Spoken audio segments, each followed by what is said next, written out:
Kubur, al-kubur awwalu manzilatil akhirah. Kubur adalah rumah pertama akhirat. Kubur tempat kita memanen pertama apa-apa yang kita tanam ketika kita hidup di dunia. Kalau di dunia menanam sesuatu yang baik, di akhirat kita pun akan memanen sesuatu yang baik. Tapi kalau di dunia menanam sesuatu yang buruk, maka di akhirat kita pun akan memanen sesuatu yang buruk. Maka tinggalkan perkara-perkara yang memutuskan hubunganmu dengan Allah, menjauhkan hubunganmu dengan Allah, dekatkan dirimu kepada Allah. Jangan jauh dari ulama, jangan jauh dari orang-orang soleh, jangan jauh dari para ustaz, jangan jauh dari para kiai, jangan jauh dari para habaib. Almar'u ma'aman ahab. Rasulullah bersabda, seseorang kelak di akhirat akan dikumpulkan bersama orang yang ia cintai. Man tasyabbaha biqaumin fahuwa minhum. Barang siapa yang menyerupai suatu kaum, maka ia termasuk dalam kaum tersebut. Jikalau engkau mencintai para ulama, mencintai orang-orang yang dicintai oleh Allah, mencintai orang-orang yang mencintai Allah. Kalau di dunia yang engkau cintai orang-orang barat, yang engkau cintai orang-orang kafir, yang engkau cintai orang-orang fasik, engkau menyerupai hidup mereka, menyerupai kepribadian mereka, maka dipastikan di akhirat engkau tidak akan bisa berkumpul dengan Rasulullah. Di akhirat engkau tidak akan bisa berkumpul dengan Nabi Muhammad. Celakalah, rugilah mata-mata yang di akhirat Allah haramkan untuk memandang wajah indah baginda Nabi besar Muhammad. Orang yang celaka di akhirat, orang yang rugi di akhirat, bukanlah yang datang bawa banyak dosa, tapi orang yang celaka, orang yang rugi, orang yang kedua matanya Allah haramkan memandang wajah indah Nabi Muhammad SAW. Orang yang nggak bisa berkumpul dengan Nabi Muhammad.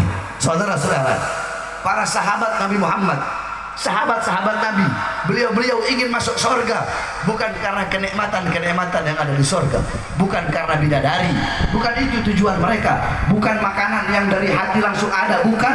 Tujuan mereka masuk surga cuma satu, apa? Berkumpul dengan Nabi Muhammad. Makanya setelah Nabi Muhammad wafat, setelah Nabi Muhammad meninggal, ada sahabat yang mengangkat tangan dan berdoa, bermohon, ya Allah, cabutlah nyawaku. Untuk apa aku hidup? Nabi Muhammad sudah tidak ada. Aku tidak ingin hidup setelah tiadanya Nabi Muhammad. Aku tidak ingin hidup setelah matinya Nabi Muhammad. Maka cabutlah nyawaku. Seketika itu juga dicabut dan dia mati, saudara-saudara. Ada yang angkat tangan berdoa, ya Allah, cabutlah penglihatanku. Untuk apa aku melihat jikalau aku tidak bisa melihat, tidak bisa memandang wajah indah Nabi Muhammad SAW. Jika Nabi Muhammad sudah dikubur di rumah Sayyidatuna Aisyah radhiyallahu anha, ja'at imra'atun li Aisyah wa qalat, ya Aisyah, ikshif li qabr Nabi sallallahu alaihi wasallam. Fadakhalat fabakat hatta matat. Datang seorang wanita berkata, wahai Aisyah, bukakan bagiku kuburnya Nabi Muhammad. Dibuka kuburnya Nabi. Masuk ini perempuan di kuburnya Nabi. Dia masuk, dia menangis sampai dia mati saat itu juga, membawa kerinduan kepada Nabi Muhammad SAW. Kenapa para sahabat-sahabat Nabi Muhammad ingin mati setelah wafatnya Nabi Muhammad? Karena mereka ingin selalu berkumpul dengan Nabi Muhammad. Andaikan di sorga tidak ada Nabi Muhammad, sahabat-sahabat nggak ada yang ingin masuk sorga, saudara-saudara. Maka celaka kita semua, rugi kita semua kalau mata kita di akhirat nggak bisa memandang wajahnya Rasulullah SAW. Bagaimana caranya agar bisa berkumpul dengan Nabi Muhammad, agar bisa duduk dengan Nabi Muhammad? Caranya adalah di dunia jangan jauh dari para pewaris Nabi.